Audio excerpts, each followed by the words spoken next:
Praise the Lord.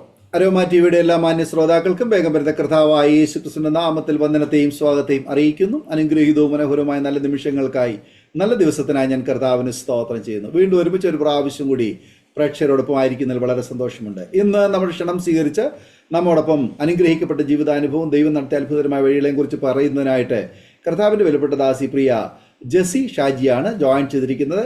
തൻ്റെ ജീവിതാനുഭവങ്ങൾ നമുക്ക് ഏവർക്കും അനുഗ്രഹമായി തീരേണ്ടതിന് പ്രാർത്ഥനയോട് സ്കിപ്പ് ചെയ്യാതെ അവസാനം വരെ കാണുകയും കേൾക്കുകയും ചെയ്യാം. അപ്പോൾ തന്നെ നമ്മുടെ പ്രിയപ്പെട്ടവർക്ക് ഷെയർ ചെയ്ത് കൂടി കൊടുക്കാം. കർത്താവ് നമ്മെ എല്ലാവരെയും സഹായിക്കട്ടെ.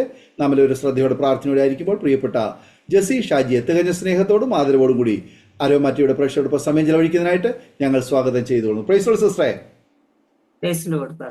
കർത്താവിന്റെ ദാസി അരോമാറ്റിയുടെ പ്രേക്ഷകരോടൊപ്പം പരിചയപ്പെടുത്തുന്നത് എനിക്ക് വളരെ സന്തോഷമുണ്ട്. ഒന്ന് പരിചയപ്പെടുത്താമോ? എവിടെ നിന്നാണ് ജോയിൻ ചെയ്തിരിക്കുന്നത്? വീട്ടിൽ ആരൊക്കെയുണ്ട്? എൻ്റെ പേര് ജെസി ഷാജി. ഞാൻ ജോയിൻ ചെയ്തിരിക്കുന്നത് ജയ്പൂരിൽ നിന്നാണ്. എനിക്ക് 2 മക്കളാണ്. മൂത്തവന്റെ പേര് ഷിജിൻ ഷാജി, ഇളയ പൈതന്റെ പേര് ജെറിൻ ഷാജി, ഹസ്ബൻഡിന്റെ പേര് ഷാജി ആന്റണി. കർത്താവിന്റെ ദാസിയെയും കുടുംബാംഗങ്ങളെയും പരിചയപ്പെടുത്തിയിൽ വളരെ സന്തോഷമുണ്ട്. കർത്താവ് അനുഗ്രഹിക്കട്ടെ. തുടർന്ന് പ്രേക്ഷകരുമായിട്ട് പങ്കുവയ്ക്കാൻ ആഗ്രഹിക്കുന്ന ജീവിതാനുഭവങ്ങൾ തുടർമാനമായി സംസാരിക്കുന്നതിനായിട്ട് സമയം വേർതിരിച്ചുകൊള്ളും. എൻ്റെ ജീവിതാനുഭവം ഇന്ന് അരോമ TV-യിൽ കൂടി സംസാരിപ്പാൻ വിലയേറിയ കർത്താവിന്റെ ദാസൻ ഡാനിയൽ ജോണിനെ കർത്താവ് അതിന് മുഖാന്തരമാക്കിയതിനായി ഞാൻ ദൈവത്തെ സ്തുതിക്കുന്നു, സ്തോത്രം ചെയ്യുന്നു. ഈ ഒരു സാക്ഷ്യം അനേകർക്ക് ഒരു വിടുതലിന് കാരണമായി തീരണമെന്ന് ദൈവത്തോട് പ്രത്യേകം പ്രാർത്ഥിക്കുന്നു. ഞാൻ നാട്ടിൽ പത്തനംതിട്ട ഡിസ്ട്രിക്റ്റിൽ കൂടൽ എന്ന് പറയുന്ന സ്ഥലത്താണ് ജനിച്ച് പഠിച്ച് ആയിരുന്നത്. ഞാൻ ഒരു ഓർത്തഡോക്സ് ബാക്ക്ഗ്രൗണ്ടിൽ നിന്നാണ് വിശ്വാസത്തിൽ വരാൻ കാരണം. എൻ്റെ 18ാമത്തെ വയസ്സിൽ ഞാൻ കേരളത്തിൽ നിന്ന് രാജസ്ഥാനിലേക്ക് വരാൻ കാരണമായി എൻ്റെ സഹോദരന്മാരാണ് എന്നെ രാജസ്ഥാനിലേക്ക് കൊണ്ടുവന്നത്. ഞാൻ നാട്ടിൽ ഹയർ സെക്കൻഡറി പഠിച്ചതിന് ശേഷം 1 വർഷം ടൈപ്പ് പഠിച്ചതിന് ശേഷമാണ് രാജസ്ഥാനിലേക്ക് കടന്നു വരാൻ ആഗ്രഹിച്ചത്. അങ്ങനെ അവിടെ വന്ന് ഒരു ക്ലിനിക്കിൽ എന്നെ എൻ്റെ സഹോദരൻ ഒരു ടൈപ്പിസ്റ്റായിട്ട് അവിടെ എന്നെ കൊണ്ടാക്കി. പക്ഷെ എനിക്ക് ഭാഷയൊന്നും അറിയാത്ത ഒരു അവസരത്തിൽ കുറച്ചു നാളൊക്കെയും അവിടെ നിന്ന് ജോലിയൊക്കെ ചെയ്തു. അവിടെ നിന്ന് തന്നെ ലാബിന്റെ കോഴ്സ് ഞാൻ പഠിച്ച് ഒരു ലാബ് ടെക്നീഷ്യനായി ജോലി ചെയ്തു. അങ്ങനെ ഓർത്തഡോക്സ് ബാക്ക്ഗ്രൗണ്ടിൽ ഞങ്ങള് വളർന്നു. അങ്ങനെ ജീവിതം അങ്ങനെ മുന്നോട്ട് പോയ സമയത്താണ് ഒരിക്കലും പ്രതീക്ഷിക്കാത്ത അവസ്ഥയിലാണ് ഞാൻ ഈ പെന്തിക്കോസ്ത് അനുഭവത്തിലേക്ക് കടന്നു വന്നത്. അത് ദൈവത്തിന്റെ ഒരു വലിയൊരു നിയോഗമായിരുന്നു. ഓർത്തഡോക്സ് സഭയിൽ ജനിച്ച് വളർത്തപ്പെട്ട ഞാൻ കൂടുതലായിട്ട് എൻ്റെ അമ്മയും അച്ഛനും പറയുന്നത് പരുമലപ്പള്ളി, പരുമല തിരുമേനി, അങ്ങനെയുള്ള ഒരു അനുഭവത്തിലായിരുന്നു ജനിച്ചത്. ഏത് ആവശ്യത്തിനും തിരുമേനിയുടെ സന്നിധിയിൽ പ്രാർത്ഥിക്കുക, വിടുതൽ കിട്ടും, അങ്ങനെയൊക്കെയുള്ള ഒരു അനുഭവമായിരുന്നു. അപ്പം ജീവിത ചരിത്ര പുസ്തകങ്ങൾ ഞാൻ കൂടുതലും വായിക്കുന്ന ഒരു വ്യക്തിയായിരുന്നു. അങ്ങനെ ജീവിത ചരിത്ര പുസ്തകങ്ങൾ വായിച്ച് ഇങ്ങനെ പോയിക്കൊണ്ടിരുന്നു. അത് കഴിഞ്ഞ് എൻ്റെ വിവാഹമൊക്കെ 1997 നടന്നു. ആ സമയത്ത് ഞാൻ ജയ്പൂരിലേക്കാണ് എന്നെ വിവാഹം കഴിച്ചത്. രാജസ്ഥാനിൽ അൽവർ എന്ന സ്ഥലത്താണ് എൻ്റെ സഹോദരൻ എന്നെ കൊണ്ടുവന്നത്. അതിനുശേഷം വിവാഹം കഴിച്ച ഒരു കത്തോലിക്ക ബാക്ക്ഗ്രൗണ്ടിലാണ് എന്നെ വിവാഹം കഴിച്ചയച്ചത്. പക്ഷെ കത്തോലിക്ക ബാക്ക്ഗ്രൗണ്ടിലെ ആരാധന രീതികളും കാര്യങ്ങളും ഒക്കെ എനിക്ക് ഒത്തിരിയും ബുദ്ധിമുട്ടായി തോന്നി. അവിടെ ചെന്ന് നമ്മൾ എല്ലാവരും ചെന്ന് വിശുദ്ധ കുർബാന അനുഭവിക്കുക, അങ്ങനെയൊക്കെ ഉള്ളത് എനിക്ക് ഉൾക്കൊള്ളുവാൻ കഴിയാത്ത ഒരു വിഷയമായി തോന്നി. കാരണം ഞാൻ ഒരു ഓർത്തഡോക്സ് സഭയെ ജനിച്ച് വളർന്ന ആ ചിട്ടയിൽ കൂടി ഞങ്ങൾ മുന്നോട്ട് പോകുന്ന സമയത്ത് ഇതുമായിട്ട് എനിക്ക് താരതമ്യപ്പെട്ടു പോകുവാൻ ഒട്ടും കഴിയാത്തൊരവസരമായിരുന്നു. എൻ്റെ പിതാവിൻ്റെ കാര്യം പറഞ്ഞു കഴിഞ്ഞാൽ, എൻ്റെ പിതാവ് ഒരു കൃഷിക്കാരനായിരുന്നു. ഈ ലോഡിങ്ങും കാര്യങ്ങളും ഒക്കെയുള്ള പണികളിൽ ഏർപ്പെടും. അപ്പോൾ ഞങ്ങളുടെ വീടൊരു റോഡിൽ നിന്ന് ഒരു സ്വല്പം മുന്നോട്ട് കയറ്റം കയറി പോകുന്നൊരു സ്ഥലം. അന്നത്തെ കാലത്തെ ഒത്തിരി ഉപദേശിമാരും ആ കയറ്റം കയറി ഞങ്ങളുടെ വീടിന്റെ ഭാഗത്തൊരു കിണറുണ്ട്, അവിടെ വന്ന് ഇരിക്കും ഉപദേശിമാർ. അന്നേരം എൻ്റെ അച്ചായൻ പറയും, എടി താഴെ നിന്ന് അമ്മയോട് പറയാം, ഉപദേശി ക്ഷീണിച്ച് വലഞ്ഞു വന്നിരിക്കുന്നു, നീ പെട്ടെന്ന് എനിക്കുള്ള ആഹാരത്തിന്റെ ഒരു പങ്ക് പാസ്റ്ററിന് കൊടുക്കണമെന്ന് പറയും. അങ്ങനെ അച്ഛനും പാസ്റ്ററും കൂടി ഇരുന്ന് ആഹാരം, എൻ്റെ ബാല്യപ്രായത്തിലെ കാര്യം. ഞങ്ങൾ 8 പേരാണ് ഞങ്ങളുടെ വീട്ടിൽ. ഞങ്ങൾ 4 ആണുങ്ങളും 4 പെൺമക്കളും. അങ്ങനെ 6ാമത്തെ മകളാണ് ഞാൻ. അപ്പം ഇങ്ങനെ അന്ന് ആ ഉപദേശി അവിടെ വന്ന ഒരു സ്വല്പം ആഹാരം കഴിച്ചിട്ട് പിന്നെയും കയറ്റം കയറി അങ്ങേക്കരയ്ക്ക് പോകും. അന്നേരം ആ ആ ഉപദേശി പ്രാർത്ഥിച്ച് പോയതിന്റെ ഒരു വലിയ ഫലമായിരിക്കാം ആ 8 പേരിൽ എന്നെ മാത്രം സ്വർഗത്തിലെ ദൈവം കണ്ട് ഈ വിശ്വാസ ജീവിതത്തിലേക്ക് എന്നെ വിളിച്ചു വേർതിരിച്ചത്. പിന്നെ ഞാനിങ്ങനെ ജയ്പൂരിൽ വന്നു. വിശ്വാസ ജീവിതത്തിൽ എനിക്ക് ഭയങ്കര ബുദ്ധിമുട്ടായി തോന്നി. എനിക്ക് കത്തോലിക്ക ബാക്ക്ഗ്രൗണ്ടിൽ ജീവിക്കുവാൻ എനിക്ക് ഭയങ്കര പ്രയാസമായിട്ട്. അങ്ങനെ ഇരുന്ന സമയത്ത് എൻ്റെ ഹസ്ബൻഡിന് ഇങ്ങനെ സെയിൽസിന്റെ ജോലിയായി പലയിടത്തും ഇങ്ങനെ പോകുമായിരുന്നു. അപ്പൊ ഞാൻ കല്യാണം കഴിച്ച് വന്ന സമയത്ത് എൻ്റെ റൂംമേറ്റ് ആയിട്ട് താമസിക്കുന്നത് ബാച്ചിലേഴ്സ് കുട്ടികളായിരുന്നു. അവര് TPM വിശ്വാസത്തിലുള്ളതാണ്. അന്നേരം എന്നോട് പറഞ്ഞു, ചേച്ചി ചേച്ചി വാ, ഞങ്ങള് ഷായ്ച്ചാനോട് പറയാം, കുഴപ്പമില്ല, ഞങ്ങളുടെ പ്രേയറിന് വാ, ചേച്ചി വീട്ടിൽ ഒറ്റയ്ക്ക് ഇരിക്കണ്ട, വാ വാ എന്നും പറ. എന്നെ വിളിച്ചുകൊണ്ട് ഈ കൊച്ചു പിള്ളേർ എന്നെ വിളിച്ചുകൊണ്ട് പോകും അവരുടെ പ്രേയർ മീറ്റിംഗ്. TPM അന്ന് ഇപ്പം TPM ചർച്ചിന്റെ അന്നത്തെ പ്രേയറിന് വേണ്ടി ഞാൻ അവിടെ ചെന്ന് ഇങ്ങനെ പ്രാർത്ഥിക്കാനിരിക്കും. ഒത്തിരി പേരുണ്ട്, അവരെല്ലാം ഇങ്ങനെ വെള്ള വസ്ത്രം ഇട്ട് ഇങ്ങനെ പ്രാർത്ഥിക്കാനിരുന്നപ്പം അവരെല്ലാം കണ്ണടച്ച് പ്രാർത്ഥിച്ചു.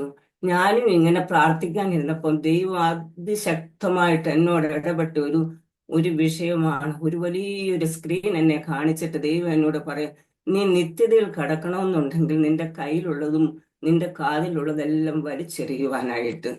അപ്പം ഞങ്ങളൊരു മീഡിയം ഫാമിലിയിൽ നിന്ന് വന്ന് വലുതായിട്ട് എനിക്ക് സ്വർണം, ഒരു മാല, 2 വള, മോതിരം, പാദസരം, നീ നിത്യതയിൽ കടക്കണമെന്നുണ്ടെങ്കിൽ ഇതെല്ലാം നീ വലിച്ചെറിഞ്ഞേ പറ്റൂ.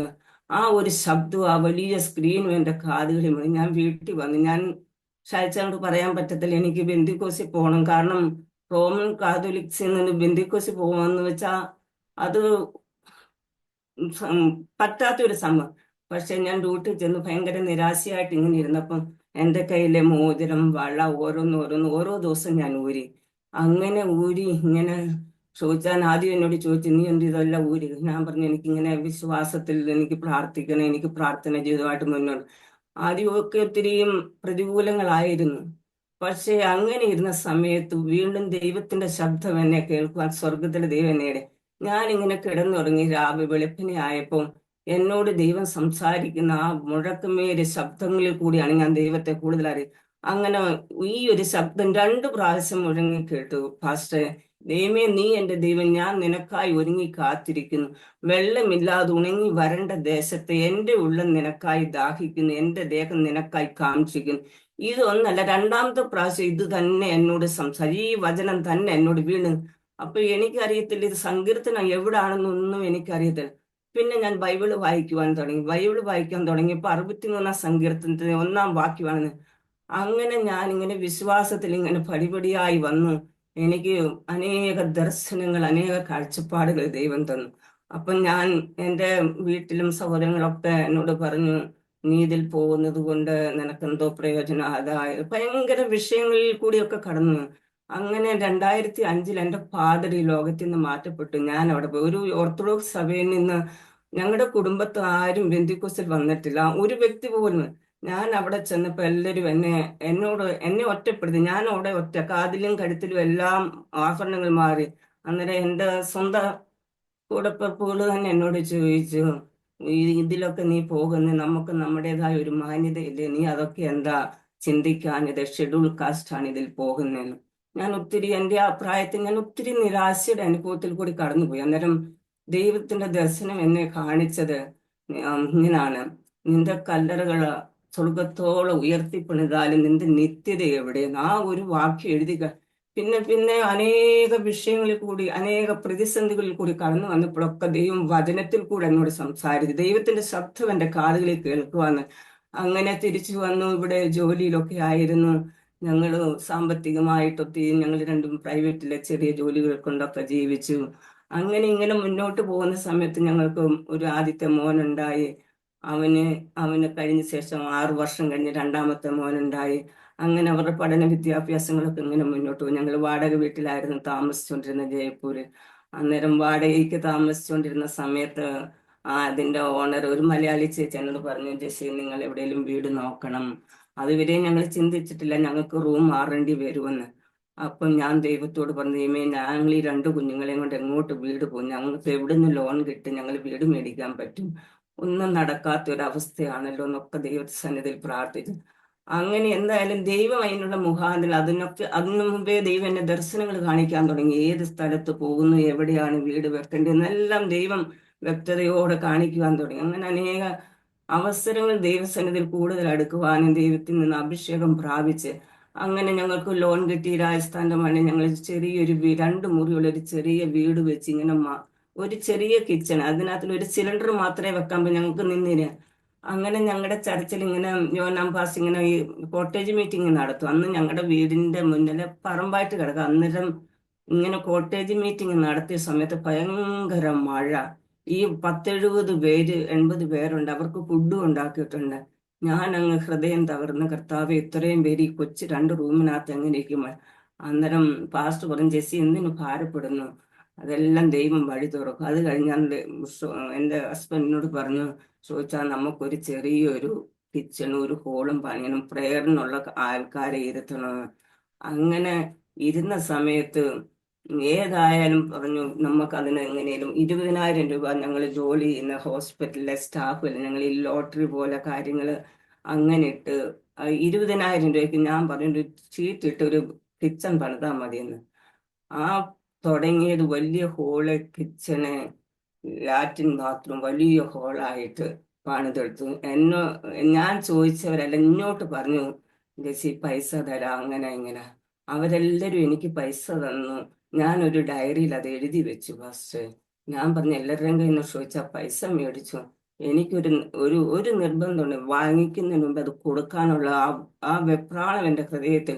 അങ്ങനെ ഞാൻ ഇന്ന് ഞങ്ങളുടെ വീടിന്റെ ഇങ്ങനെ ഹോളിന്റെ പണിയൊക്കെ നടന്നു. ഞാൻ ആ ഡയറിയിൽ കൈവച്ച് ദൈവസനം, കർത്താവെ എല്ലാവരും പൈസ തന്നു, 3 ലക്ഷത്തിന് പുറത്ത് രൂപയുണ്ടല്ലോ, ഞങ്ങൾ ഇതെങ്ങനെ വീട്ടും, ഞങ്ങൾക്ക് അതിനുള്ള മാർഗമില്ല, ചെറിയ തുച്ഛമായ ശമ്പളമുള്ള ഞങ്ങൾ എങ്ങനെയോ വീട്ടിൽ 2 കുഞ്ഞുങ്ങളെയും പഠിപ്പിക്കും. അപ്പോൾ ദൈവത്തിന്റെ ശബ്ദം എൻ്റെ കാതുകളിൽ ഇടിമുഴക്കം പോലെ മുഴങ്ങിയത് ഇങ്ങനെ ആയിരുന്നു, പാസ്റ്ററെ നീ എന്നെ അറിഞ്ഞത് ഒരു പൊടിക്ക് തുല്യമാണെന്ന്. ഒരു പൊടിക്ക് മാത്രമേ നീ എന്നെ അറിഞ്ഞിട്ടുള്ളൂ.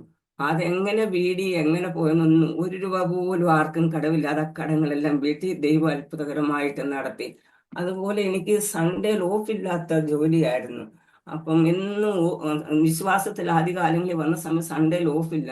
അപ്പം ഞാൻ അവിടുത്തെ ക്ലിനിക്ക് ജോലി ചെയ്യുന്ന സമയത്ത് ഞാൻ ഡോക്ടറോട് പറയും എനിക്ക് ഒരു 1/2-3/4 മണിക്കൂർ നേരത്തേക്ക് ആരാധനയ്ക്കൊന്ന് പോകാം. അന്നേരം പറഞ്ഞു തൊട്ട് താഴെയാണ്, ആരാധനയ്ക്ക് പോകാം. പോയിട്ട് പെട്ടെന്ന് പറഞ്ഞു, ഞാൻ അവിടെ ചെന്ന് ഈ ഓർത്തഡോക്സ് സഭയിൽ ജനിച്ച് വളർന്ന ഞാൻ സാക്ഷി എന്തെങ്കിലും പറയാൻ എനിക്കറിയാം. ഞാൻ ഇങ്ങനെ നിന്ന് സാക്ഷ്യം പറയാനായിട്ട് എഴുന്നേറ്റ് നിന്നിട്ട് ഇങ്ങനെ സാക്ഷ്യം പറഞ്ഞു, നിങ്ങൾ എല്ലാവരും എനിക്ക് വേണ്ടി പ്രാർത്ഥിക്കണം, എനിക്ക് സൺഡേ ലോഫുള്ളൊരു ജോലിക്ക് വേണ്ടി പ്രാർത്ഥിക്കണം. അന്നേരം യോഹന്നാൻ പാസ്റ്റർ അന്ന് 25 വർഷം മുമ്പ് പറഞ്ഞ വാക്ക് ഇപ്പോഴും ഞാൻ ഒരിക്കലും മറന്നിട്ടില്ല. ജെസ്സി ഒരു ചെറിയ കാര്യമാണ് ദൈവസന്നിധിയിൽ ആഗ്രഹിച്ച്, നമ്മൾ സേവിക്കുന്ന ദൈവം ചെങ്കടലിലും വഴി തുറപ്പാൻ ശക്തനായ ദൈവമല്ലേ.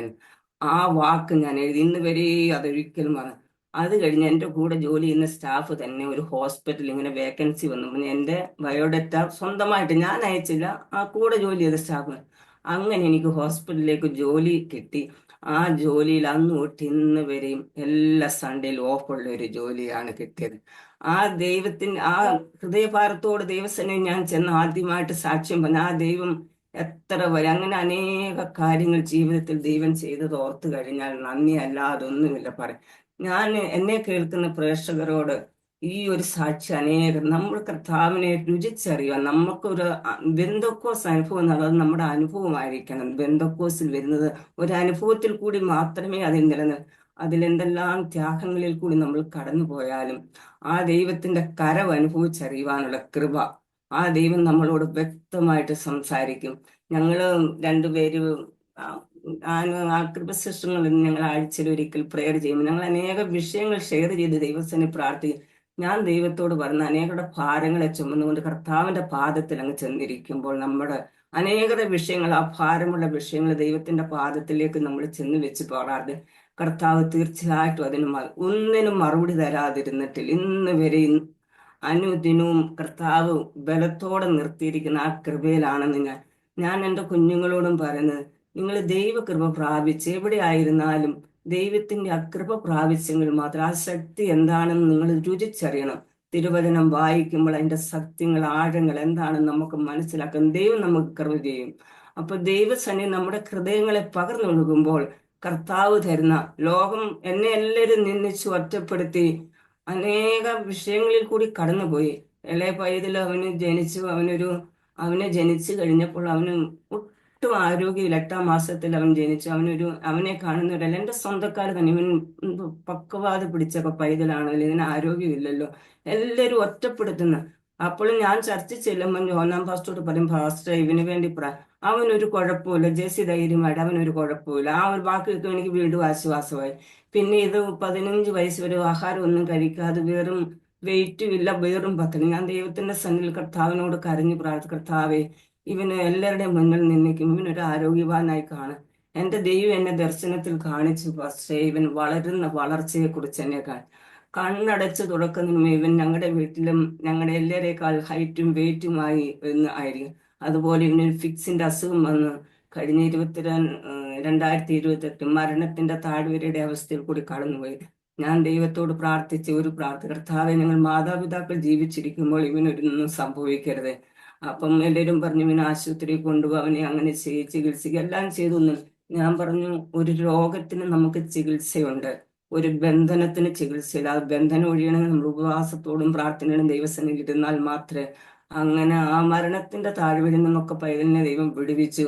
ഇപ്പോൾ സുഖമായിട്ട് സൗഖ്യത്തോടെ ആയിരിക്കുന്നു, കുഴപ്പമൊന്നുമില്ല. അവൻ സൗണ്ട് എഞ്ചിനീയറിംഗിന്റെ കോഴ്സ് ചെയ്യുന്നു ഈ ജനുവരി തൊട്ട്. അങ്ങനെ ദൈവം നടത്തുന്ന വഴികളൊക്കെ ഈ അത്ഭുതകരമെന്ന് മാത്രമേ പറയുവാൻ എനിക്കുള്ളൂ. ദൈവത്തെ രുചിച്ചറിയുമ്പോൾ ദൈവം അനേക വിഷയങ്ങളിൽ കൂടി നമുക്ക് കഷ്ടങ്ങളും ഭാരങ്ങളും പ്രയാസങ്ങളും വരുമ്പോൾ അതിന്റെ നടുവിൽ ദൈവം നടത്തുന്ന വിധങ്ങളാണ് ഏറ്റവും ഉന്നതമെന്ന് ഞാൻ രുചിച്ചറിഞ്ഞ വ്യക്തിയാണ്. നമുക്ക് കഷ്ടതയില്ല, ഭാരമില്ല, രോഗമില്ല, ദുഃഖമൊന്നുമില്ല എങ്കിൽ ഈ നല്ല നാഥനെ നമുക്കറിയുവാൻ പറ്റത്തില്ല ഒരിക്കലും. ആ കർത്താവിനെ രുചിച്ചറിയുന്ന അതേ മേഖലകളിൽ കൂടി നമ്മളെ കടത്തിക്കൊണ്ട് പോകും ദൈവം. പൗലോസ് പറയുന്നുണ്ട്, ഒന്നുമില്ല എങ്കിലും എല്ലാം ഉള്ളവനെ പോലെ കഴിയുവാൻ സ്വർഗം. അനേക വിഷമങ്ങൾ ആരോടും പറയാത്ത അവസരങ്ങളൊക്കെ, അതെല്ലാം ദൈവം നടത്തിയ അത്ഭുതത്തിന്റെ വഴികൾ മാത്രമേ എനിക്ക് ഇന്ന് വരെയും ദൈവസന്നിധിയിൽ പറയുവാനുള്ളൂ.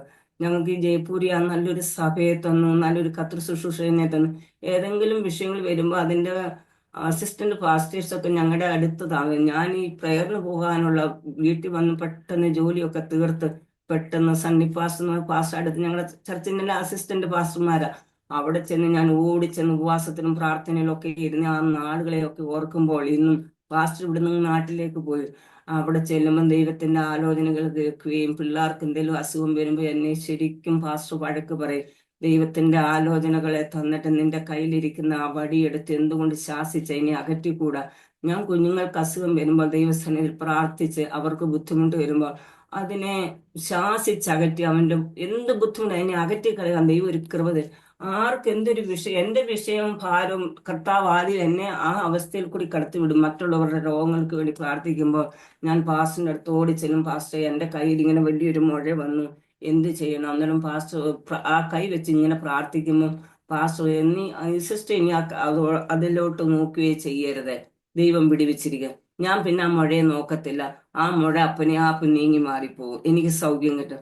ഞങ്ങളുടെ അടുത്തുള്ള ഒരു ഹിന്ദു ബാക്ക്ഗ്രൗണ്ടിൽ നിന്ന് ആ സിസ്റ്ററിന്റെ മോൾ ഇങ്ങനെ പറയാം, ആന്റി എന്റെ കയ്യിൽ ഇതുപോലെ ഇങ്ങനെ വലിയൊരു മുഴയാ. ഞാൻ ആ കയ്യിൽ ഇങ്ങനെ വെച്ച് പ്രാർത്ഥിച്ചു, മോളെ ഇതിങ്ങനെ ഉണ്ടെന്ന് മോളും ചിന്തിക്കുക. എനിക്ക് ആ പാസ്റ്ററിൽ നിന്ന് ആ കിട്ടിയ നല്ല ആ വാക്കുകളെ ഞാനും മറ്റുള്ളവർക്ക് പകർന്നു കൊടുക്കാൻ ദൈവം എനിക്ക് അതെപ്പോഴും വരുമ്പോൾ പറയാം, ആന്റി എന്റെ കയ്യിലെ മുഴകൾ നീങ്ങി മാറിയെന്ന്. അതുപോലെ അനേക രോഗത്തിന്റെ അവസ്ഥയിൽ കൂടിയൊക്കെ ഞാൻ കടന്നു പോയ സമയത്ത് കൊച്ചു കൊച്ചു പ്രായം കുറഞ്ഞ പാസ്റ്റർമാര് ഉപവാസ പ്രാർത്ഥനയിൽ റൂബസ് എന്ന് പറഞ്ഞൊരു പാസ്റ്റർ അങ്ങനെ സണ്ണി പാസ്റ്ററിന്റെ ഭവനത്തിൽ വന്നു. ഞാൻ എന്റെ വിവരങ്ങളൊന്നും പറഞ്ഞില്ല. എനിക്ക് നട്ടലിനകത്ത് ഭയങ്കര പെയിന. ഞാൻ കുഞ്ഞുങ്ങളെ കൊണ്ട് ശോചന എന്റെ പുറത്തിടിക്കും, ഇടിപ്പിച്ച് ആ വേദനയിൽ നിന്ന് ഒരിക്കലും. ആ പാസ്റ്റർ അങ്ങോട്ട് റൂമിലോട്ട് കയറി വന്ന് പറഞ്ഞു, ഇങ്ങനെ ശാരീരികമായി ഒരുപാട് വേദനയിൽ കൂടി കടന്നു പോകുന്ന ഒരു സിസ്റ്റർ ഇതിനകത്ത്. അന്ന് ആ പാസ്റ്റർ എന്റെ ശരീരത്ത് എന്റെ തലയിൽ കൈവച്ച് പ്രാർത്ഥിച്ചതിന് ശേഷം പാസ്റ്റർ ഇന്ന് വരെ ആ വേദന എനിക്ക് ഉണ്ടായിട്ടില്ല. അപ്പൊ ദൈവത്തിന്റെ ആ അത്ഭുതം അന്നും ഇന്നും ദൈവം നടത്താൻ ശക്തനെന്ന് പൂർണ്ണമായി ഞാൻ വിശ്വസിച്ചു. ഞാൻ പറഞ്ഞ ഏതെല്ലാം അവസ്ഥയിൽ കൂടി ഞാൻ കടന്നു പോയാൽ ഈ കർത്താവിനെ, ഈ നാഥനെ ഞാൻ രുചിച്ചറിഞ്ഞ വ്യക്തി ആയതുകൊണ്ട് ഈ അനുഭവത്തിലേക്ക് നമ്മൾ വരാൻ എല്ലാവർക്കും കുറെ ധനം വേണം, അത് വേണം, ഇത് വേണം. ഞാൻ എൻ്റെ കുഞ്ഞുങ്ങളോടും പറഞ്ഞു, മോനെ, ജീവിതത്തിൽ എന്തെല്ലാം നിങ്ങൾക്ക് നല്ല വിദ്യാഭ്യാസം, നല്ല ജോലി എല്ലാം തന്നു. പക്ഷെ നിന്റെ ചുറ്റുപാടുള്ളവരെ, ക്ഷീണിതരെ, പ്രയാസത്തിൽ കൂടി കടന്നു പോകുന്ന വ്യക്തി ജീവിതങ്ങളെ നീ മറക്കരുത്. കാരണം നമുക്ക് ഉണ്ണാനും ഉടുപ്പാനും ഉണ്ടെങ്കിൽ അത് തന്നെ വലുതെന്ന് ദൈവസഭയിൽ നീ ചിന്തിക്കണം. കാരണം അനേകരെ അകമഴിഞ്ഞ് സഹായിപ്പാനുള്ള കൃപ നിങ്ങൾക്ക് കിട്ടാൻ നിങ്ങൾ ദൈവത്തോട് പ്രാർത്ഥിക്കണം. മറ്റുള്ളവർ ബുദ്ധിമുട്ടിൽ, പട്ടിണിയിൽ കൂടി, അതിൽ കൂടി നമ്മളെ ആദ്യം ദൈവം കടത്തിവിടും. നമ്മൾ ആ പ്രയാസത്തിൽ കൂടി കടന്നു പോയെങ്കിലേ മറ്റുള്ളവരുടെ പ്രയാസം എന്താണെന്നും മറ്റുള്ളവരുടെ വേദന എന്താണെന്നും മറ്റുള്ളവരുടെ ആ കുഞ്ഞുങ്ങളെ പഠിപ്പിക്കാനുള്ള അവരുടെ അവസ്ഥയാണ്. ദൈവം ആ അവസ്ഥയെ നമ്മളെ കൂടി ആദ്യം കടത്തി വിടുന്നത് എന്തിനാ? മറ്റുള്ളവരെ കുറിച്ച് നമുക്ക് ഓർക്കാം. ഈ സത്യവചനം എൻ്റെ ജീവിതത്തിൽ ഞാൻ പ്രാഗൽഭ്യമാക്കിയതിനു ശേഷം എൻ്റെ കർത്താവിനെ നടത്തിയ വഴികളെ വർണ്ണിച്ചാലും പറഞ്ഞാലും തീരാത്തവണ്ണം അധികമാണ്. ഞാൻ ഏറ്റവും കൂടുതൽ നിന്ദിച്ചതാണ് ബെന്തിക്കോസ്. കാരണം ഞാൻ ഒരു ഓർത്തഡോക്സിന്റെ അതേ വിശ്വാസത്തിൽ വളർന്നു വന്ന ഒരു വ്യക്തിയായാണ്. പരുമലപ്പള്ളിയിലെ തിരുമേനി അല്ലാതെ ജീവിതത്തിൽ ഒരു ദൈവം ഉണ്ടെന്ന് അതും ഒരു വലിയൊരു സാക്ഷ്യമാണ് പാസ്റ്റർ. അങ്ങനെ എൻ്റെ അമ്മ ഒരു ചെറിയ പുസ്തകം എന്നെ ഇപ്പോഴും പ്രാർത്ഥിക്കും, പരമല തിരുമേനിയെ കുറിച്ച് ഞാൻ ഇങ്ങനെ ഒരു ദിവസം ഇങ്ങനെ പ്രാർത്ഥിക്കാനിരുന്നപ്പം കല്യാണമൊക്കെ കഴിഞ്ഞ് ഇങ്ങനെ ബെന്തിക്കോസ് അനുഭവത്തിലേക്ക് വരും. ഏകദം വന്നു കഴിഞ്ഞാൽ പല പ്രശ്നങ്ങളാണല്ലോ, എല്ലാം കഴുത്തിലെയും കാതിലെയും എല്ലാം ഊരികൊണ്ട് എല്ലാവരും ഒറ്റപ്പെടുത്തും, നമ്മളെ നിന്ദിക്കുന്ന ഒരു അനുഭവത്തിൽ കൂടി. അതെല്ലാം ചെതിച്ച് കളയണമെന്ന് ദൈവം ആദ്യം, ഇതെല്ലാം നീ ഉരിഞ്ഞു മാറ്റിയെങ്കിൽ നിത്യതയിൽ പ്രവേശിക്കുകയുള്ളെന്ന് ദൈവം വ്യക്തമായിട്ട് അന്ന് ആ പ്രാർത്ഥനയിൽ ചെന്നിരുന്നപ്പോൾ എന്നോട് ദൈവം വ്യക്തമായി ദർശനത്തിൽ കൂടി എന്നോട് സംസാരിച്ചു. അത് കഴിഞ്ഞ് ഞാൻ ഇങ്ങനെ വന്ന് വീട്ടിൽ വന്ന് ഇങ്ങനെ കിടന്ന സമയത്ത് എന്നെ ദർശനത്തിൽ എന്നെ ഇങ്ങനെ പരുമല പള്ളിയും പരുമല തിരുമേനി എല്ലാം ദർശനത്തിൽ എന്നെ കാണിച്ചിട്ട് എൻ്റെ പുറത്തൊരാൾ ഇങ്ങനെ കൈ തൊട്ട് എന്നെ വിളിക്കുക, മകളെ, പരുമല തിരുമേനി വിളിച്ച ദൈവത്തെ നീയും വിളിച്ച ആ ദൈവം നീ വിളിക്കുന്നിടത്ത് ഇറങ്ങി വരും. പിന്നെ ഞാൻ പെട്ടെന്ന് തിരിഞ്ഞു നോക്കി, ആരെ എൻ്റെ തോളത്ത് ഇങ്ങനെ കൈ എന്നെ മകളെ എന്ന് വിളിച്ച് ആ ശബ്ദം. അങ്ങനെ ശബ്ദത്തോടു കൂടി അനേക ദർശനങ്ങളിൽ കൂടി ദൈവം എന്നെ ഇന്ന് വരെ നിർത്തി. സഹോദരങ്ങളൊക്കെ, സഭയിലെ പാസ്റ്റർ ആർക്കെന്തെങ്കിലും വിഷയങ്ങളുണ്ടെങ്കിൽ ആ വിഷയങ്ങളെ ദൈവം എന്നിൽ വെളിപ്പെടുത്തും. പകലെ കർത്താവിന്റെ സന്നിധിയിൽ അത് വെളിപ്പെടുത്തും. ഞങ്ങളുടെ പാസ്റ്റർ ഒരു പ്രാവശ്യം അമേരിക്കയിലായിരുന്നു. പാസ്റ്റർ എന്തോ അതിഭാരത്തോട് വിഷമത്തിലായിരിക്കുന്ന അവസ്ഥ. പാസ്റ്റർ അമേരിക്കയിൽ, ഞാൻ ഇവിടെ ജയിപ്പിച്ചു. അന്നേരം ഞാനിങ്ങനെ പറഞ്ഞു, പാസ്റ്റർ എന്തോ ഭയങ്കര ടെൻഷനിൽ കൂടി കടന്നു പോകുന്നൊരവസ്ഥ. അപ്പം ഞാനിങ്ങനെ ഞങ്ങളുടെ ചർച്ചിൽ ഇങ്ങനെ പറഞ്ഞു. അന്നേരം പാസ്റ്റർ എനിക്ക് തിരിച്ച് ഇവിടെ കോൾ ചെയ്ത് പറഞ്ഞു, ജെസ്സി കണ്ട കാര്യം അതുപോലെയായിരുന്നു, ഞാൻ അതേ അവസ്ഥയിൽ കൂടി കടന്നു. എത്ര ദൂരത്തായാലും മറ്റുള്ളവരുടെ നിരൂപണങ്ങളെ അറിയുന്ന ഒരു ദൈവം അവരുടെ ഭാരങ്ങളെ നമ്മളോട് ഷെയർ ചെയ്യുവാൻ ഞാൻ ഓർക്കും, എന്നിൽ എന്ത് യോഗ്യത, ഒരു യോഗ്യതയില്ലാത്ത ചേറ്റിൽ കിടന്ന് എന്നെ, ദൈവമാരെന്നറിയാത്ത എന്നെ, ആ ബാല്യകാല ജീവിതങ്ങൾ പറഞ്ഞു കഴിഞ്ഞാൽ ഒരൊറ്റ മാസിക ഞാൻ വിടത്തില്ലായിരുന്നു, ഒറ്റ പിക്ചർ കാണാതിരിക്കത്തില്ലായിരുന്നു. അത്രമാത്രം ആ അവസ്ഥയിൽ ഞാൻ ഈ ദൈവത്തെ അറിയണം. ആ ദൈവം ആകർഷിച്ച് എന്നെ ഈ പാതയിലേക്ക് കൊണ്ടുവന്ന ആ ദൈവത്തെ ഞാൻ എത്ര സ്തുതിക്കണം, എത്ര വാഴ്ത്തണം എന്ന് എനിക്കറിയാം. അത്രമാത്രം ആ ദൈവത്തിന്റെ കരങ്ങളെ അനുഭവിച്ചറിയുവാൻ തക്കണം ദൈവം കൃപ ചെയ്തതിനെ ഓർത്ത് ഈ വിശ്വാസ ജീവിതത്തിൽ എന്തെല്ലാം കഷ്ടങ്ങൾ വന്നാലും ഭാരങ്ങൾ വന്നാലും ഈ നാഥനെ പിൻപറ്റുന്നത് ഒരു സന്തോഷം വേറെ ഒന്നുമില്ല. നമ്മുടെ ഉള്ളിൽ ദൈവം തന്നെ ആ ആത്മബലം.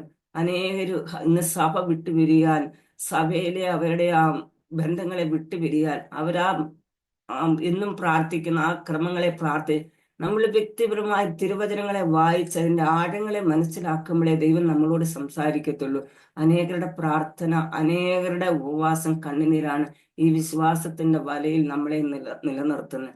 അനേക ഭക്തന്മാർ, അനേക ശുശ്രൂഷകർ കണ്ടിട്ടും കേട്ടിട്ടും ഇല്ലാത്ത പ്രദേശങ്ങളിരുന്ന് അവർ ഉപവസിക്കുകയും പ്രാർത്ഥിക്കുകയും തന്റെ ജനത്തിന് വേണ്ടി. അതിലൊരംഗമായിരുന്നു ഞാനും. എന്നെയും ദൈവം ഈ പാതയിലേക്ക് കൊണ്ടുവന്നു. അനേകരെ ഓർത്ത് വീണ്ടും പ്രാർത്ഥിക്കുവാൻ തക്കണം, കർത്താവിന്റെ കരങ്ങളിൽ വീണ്ടും എടുത്ത് ഉപയോഗിക്കുവാൻ തക്കണം. എനിക്ക് ജീവിതത്തിൽ വിശ്വസിക്കാൻ കഴിയത്തില്ല. കാരണം ഞാൻ ഇങ്ങനെ ഒരു ആരോഗ്യ ടിവിയിൽ കൂടി ഒരു സാക്ഷ്യം പറയുവാനായിട്ട് പാസ്റ്ററിന്റെ ഹൃദയത്തിൽ ദൈവം തോന്നിച്ചത് അത് ദൈവത്തിന്റെ വലിയൊരു നിയോഗമാണ്. കാരണം ഞാൻ ഒരിക്കലും സ്വപ്നത്തിൽ പോലും പ്രതീക്ഷിക്കാത്ത കാര്യങ്ങളാണ് ജീവിതത്തിൽ ദൈവം നടത്തി തരുന്ന വിധങ്ങൾ. ആ ദൈവം എത്ര ഉന്നതൻ. നമ്മുടെ ഹൃദയത്തിലെ നിരൂപണങ്ങളെ ദൂരത്തുനിന്ന് അറിയുന്ന ഒരു ദൈവമുണ്ട്. ആ ദൈവത്തെ അറിയുവാൻ, ആ ദൈവത്തെ മനസ്സിലാക്കുവാൻ തക്കണം കർത്താവ് ചെയ്ത ഭാഗ്യത്തിൽ ഞങ്ങള് 8 സഹോദരങ്ങൾ. ആദ്യമൊക്കെ ഇതിൽ വന്നപ്പോൾ ഒത്തിരി നിരാശ, നാട്ടിലൊക്കെ പോകാതെ ഒത്തിരിയും വർഷങ്ങളൊക്കെ ഇരുന്നു. അന്നേരമൊക്കെ ഞാൻ ഓർത്ത് വിശ്വാസത്തിന്റെ പാതയിൽ എന്തെല്ലാം ത്യാഗങ്ങളിൽ കൂടി കടന്നു പോകണം. ചിലപ്പോൾ ഓർത്തു എത്ര കഷ്ടങ്ങളുടെ ഭാരങ്ങളിൽ കൂടി കടന്നു പോയപ്പോൾ ജീവിതം മുന്നോട്ട് ഇനിയും പോകാൻ പറ്റത്തില്ലാത്തൊരവസ്ഥ വന്നപ്പോൾ ഞാൻ ദൈവത്തോട് പറഞ്ഞ് പല പ്രാവശ്യം പറഞ്ഞിട്ടുണ്ട്, എന്റെ ജീവനെ കർത്താവെ അങ്ങ് എടുക്കണേ എന്ന്. അന്നേരമല്ല ഞാൻ തെറ്റായ നിരൂപണമാണ് ഹൃദയത്തിൽ ചിന്തിച്ച് പെട്ടെന്ന് ഞാൻ ആ പാസ്റ്ററിന്റെ അടുത്ത് ഞാൻ ഇങ്ങനെ ചിന്തിച്ചു. പാസ്റ്റർ പെട്ടെന്ന് എന്റെ തലയിൽ കൈവച്ച് പ്രാർത്ഥിക്കുക. അതൊക്കെ ശത്രു കൊണ്ടുവരുന്ന ചിന്തകളാണ്. അതൊന്നും നമുക്കിതിൽ പിടിച്ചു നിൽക്കണമെങ്കിൽ അനേക ത്യാഗങ്ങളിൽ കൂടി കടന്നു പോയെങ്കിൽ മാത്രമേ നമുക്ക് വിശ്വാസത്തിന്റെ പോർക്കളത്തിൽ നിൽക്കുവാൻ കഴിയത്തുള്ളൂ ഒക്കെ പറഞ്ഞു. പിന്നെ കുഞ്ഞുങ്ങളോട് ഞാൻ പറയുന്നു, മൂത്ത മോൻ ഇപ്പോ ആഫ്രിക്കയിൽ ആയിരിക്കുന്നു. അവനോട് ഞാൻ പറയുന്നത് ഇത്രയാണ്, 2 മാസമേ ആയുള്ളൂ അവൻ കടന്നു പോയിട്ട്, ജോലിയിലൊക്കെ ആയിരിക്കുന്നു. അന്നേരം ഞാൻ പറഞ്ഞു, മോനെ നീ എന്താ എന്നും തിരുവചനം വായിക്കണം. നീ വ്യക്തിപരമായി ദൈവസേനയെ പ്രാർത്ഥിക്കുന്ന വ്യക്തിയായിരിക്കണം. ദൈവസേനയെ പ്രാർത്ഥിക്കുന്നതിനൊന്നിനും മറുപടി ഇല്ലാതിരിക്കരുത്. എല്ലാത്തിനും ദൈവത്തിന്റെ സമയം, ആ സമയത്തെ ദൈവം നമുക്ക് മറുപടി, നമ്മുടെ സമയമല്ല ദൈവത്തിന്റെ സമയം. അതുപോലെ മൂത്ത പൈതലിനെ പഠിപ്പിക്കുവാൻ വേണ്ടി അവൻ ആകെ ഒത്തിരി പഠിക്കണമെന്നൊക്കെ നല്ല പഠനത്തിൽ മിടുക്കനായിരുന്നു. നല്ല പെർസെൻറ്റേജോടുകൂടിയൊക്കെയാണ് അവന് MBA പഠിക്കണം. ഞങ്ങള് ചെറിയ ശമ്പളത്തിൽ അവനെ എങ്ങനെ MBA പഠിപ്പിക്കും? പലരുടെയും ലോൺ എടുക്കാൻ വേണ്ടി പലരുടെയും മുന്നിൽ ചെന്ന് കൈ നീട്ടി. ഒരു ഗവൺമെന്റ് എംപ്ലോയിയുടെ സിഗ്നേച്ചർ എല്ലാവരും കൈയൊഴിഞ്ഞു. ലാസ്റ്റില് ഞാൻ പറഞ്ഞു, മോനെ ദൈവസന്നിധിയിൽ പ്രാർത്ഥിക്കാൻ, ദൈവത്തിനൊന്നും അസാധ്യം. ഞങ്ങൾ ഇങ്ങനെ ഒരു പ്രൈവറ്റ് ബാങ്കിൽ നിന്ന് ലോൺ എടുത്ത് അവനെ MBA പഠിപ്പിക്കാൻ 10 ലക്ഷത്തിന് പുറത്ത് രൂപ ചെലവായി. ഒരിക്കലും പ്രതീക്ഷിക്കാത്ത സ്ഥാനത്തൊക്കെ ദൈവം അതിന് ലോൺ തന്ന് അവനെ പഠിപ്പിച്ചിറക്കി.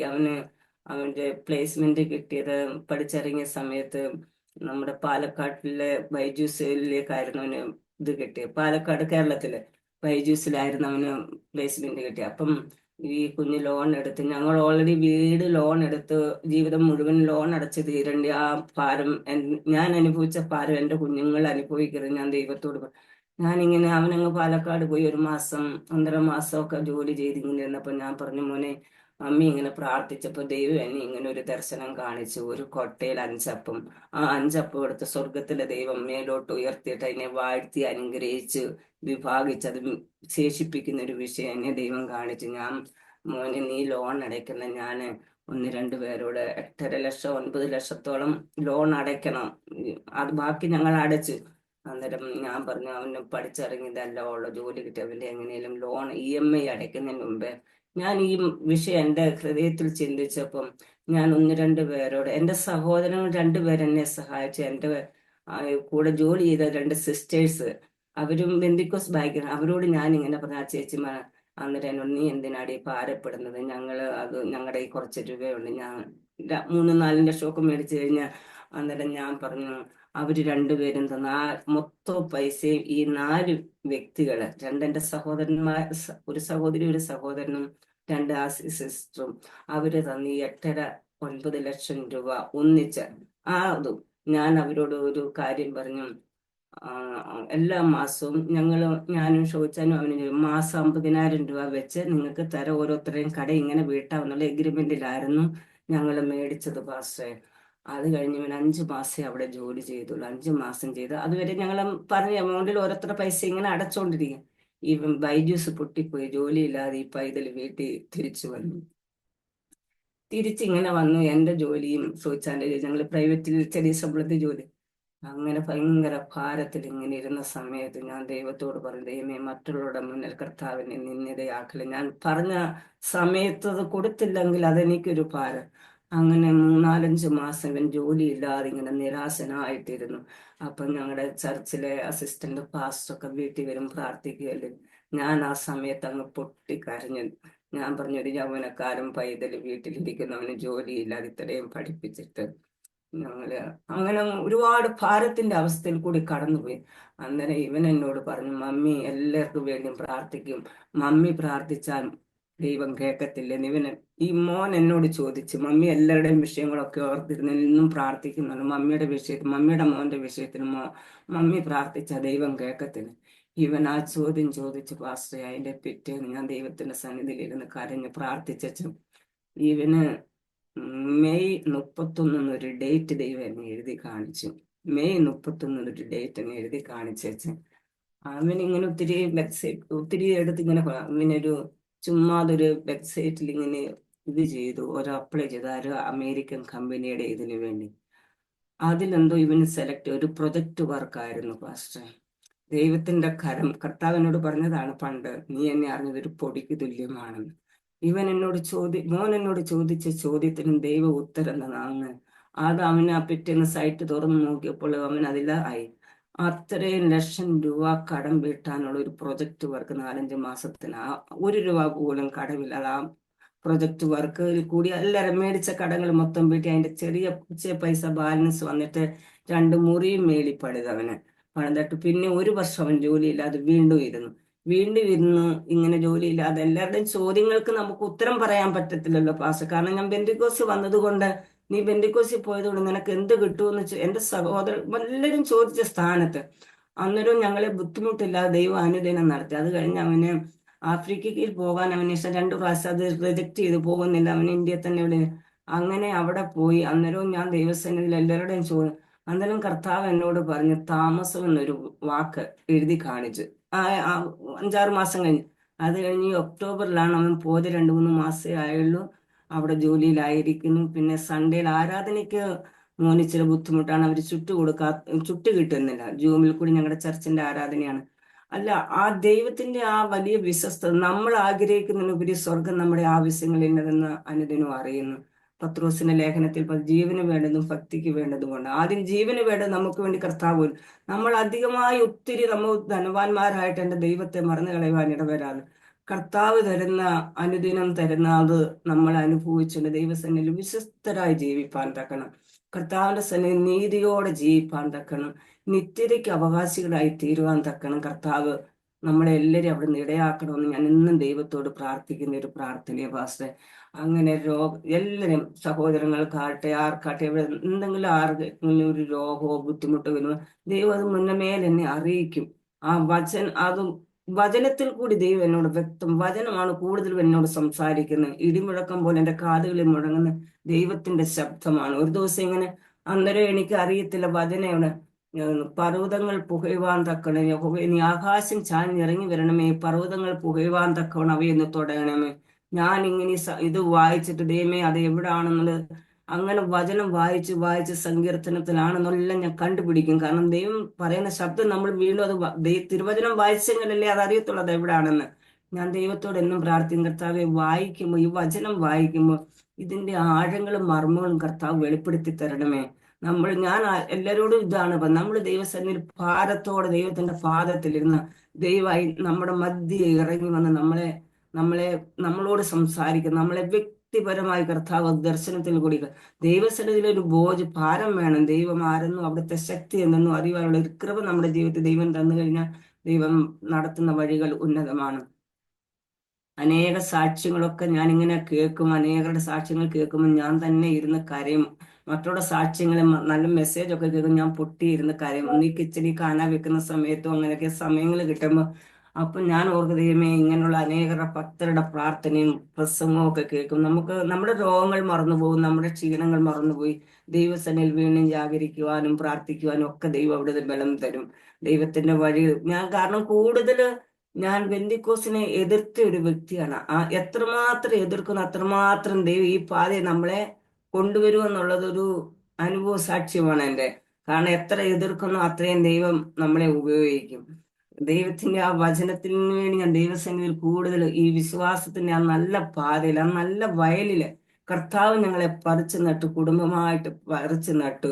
കുഞ്ഞുങ്ങളോടും ഞാനിതാ, നിങ്ങൾ തലമുറയായി ഈ വലിയവനായ ദൈവത്തെ അറിഞ്ഞ് അനേകർക്കൊരു സാക്ഷ്യമുള്ളവരായി ജീവിപ്പാൻ തക്കണം.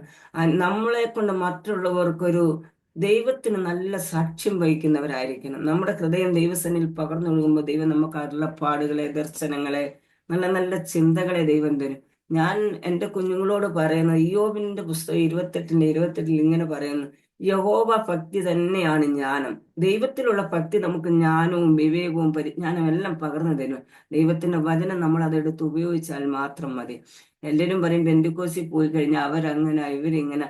നമ്മൾ മറ്റുള്ളവരെ വിധിക്കാൻ നമ്മളാരും, നമ്മളും ദൈവസന്നിധിയിൽ തന്നെ ആ പാതയിൽ നിൽക്കുമ്പോൾ ദൈവം നമ്മളോട് സംസാരിക്കൂ എന്നുള്ളതിന് ദൈവത്തിന്റെ നീതിയാണ്. പിന്നെ അങ്ങനെ അനേക അനുഭവങ്ങളിൽ കൂടിയൊക്കെ കടന്നുപോയി. ദൈവം ഇത്രത്തോളം ബലത്തോടെ നിർത്തുന്നു, തിരുവചനങ്ങൾ വായിക്കുന്നു.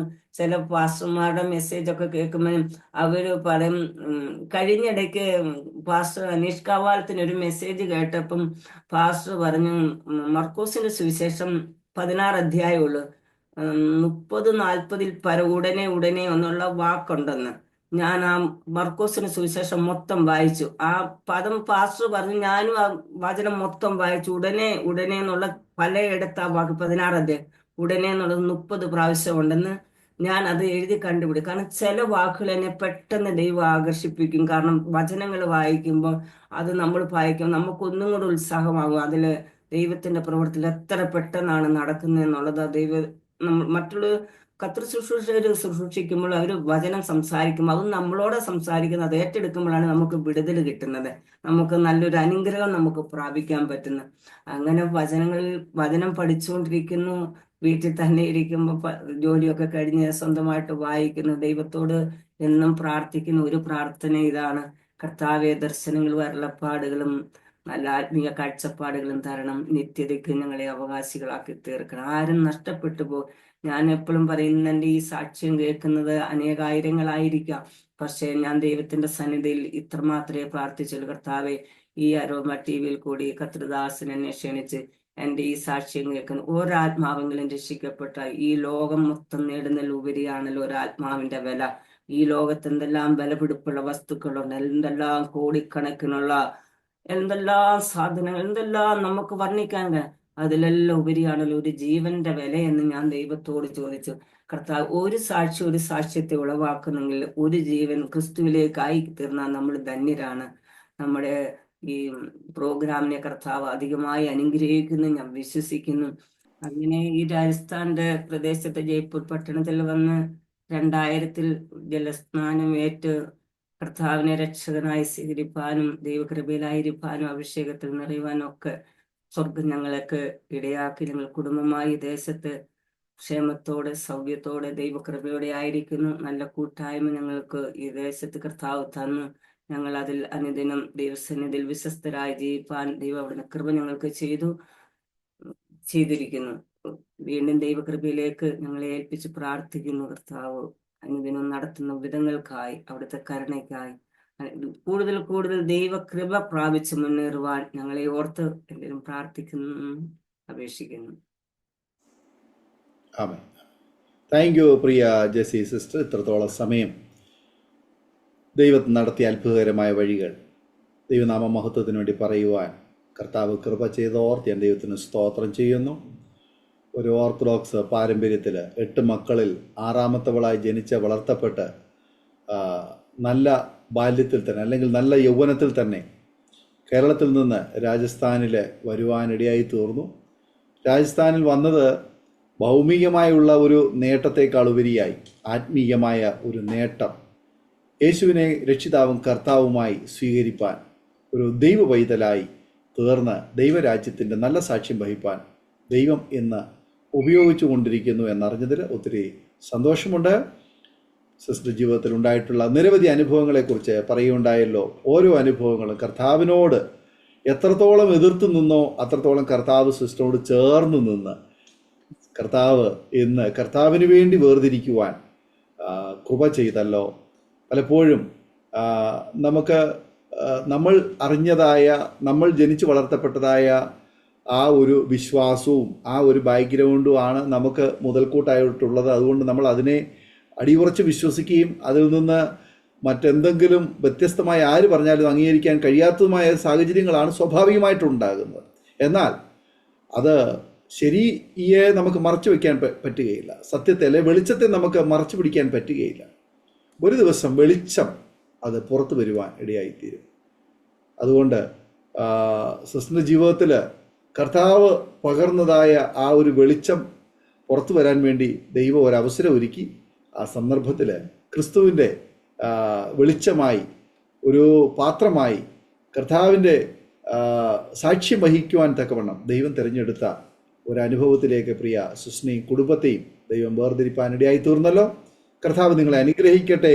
അരോമാറ്റിയുടെ ഓരോ ശ്രോതാക്കൾക്കും ഈ ജീവിതാനുഭവം അനുഗ്രഹമായി തീരട്ടെ എന്ന് ഞങ്ങൾ ആഗ്രഹിക്കുന്നു, ആശംസിക്കുന്നു, പ്രാർത്ഥിക്കുന്നു. നാം ഒരുമിച്ച് പ്രാർത്ഥിക്കുമ്പോൾ അരോമ ടിവിയുടെ ശ്രോതാക്കൾക്ക് വേണ്ടി ജെസ്സി സിസ്റ്ററെ ഒരു നിമിഷം ചുരുക്കം വാചകങ്ങൾ പ്രാർത്ഥന നമ്മെ സഹായിക്കും. പ്രാർത്ഥിക്കും. ഹല്ലേലൂയ. സ്തോത്രം. കരുണാസമ്പന്നനുമായ ഞങ്ങളുടെ സ്വർഗീയ നല്ല പിതാവേ, ഞങ്ങളങ്ങേ വാഴ്ത്തുന്ന കർത്താവെ, സ്തുതിക്കുന്നു. കർത്തൃദാസനോടും അരോമ ടി വി പ്രേക്ഷകരോട് ഒരുമിച്ച് കർത്താവിന്റെ നാമത്തെ ഉയർത്തുവാൻ തക്കണം ആ വലിയൊരു സാക്ഷ്യം കർത്താവെ ജീവിതത്തിൽ തന്നതിനെ ഓർത്ത് ദൈവത്തെ വാഴ്ത്തുന്നു.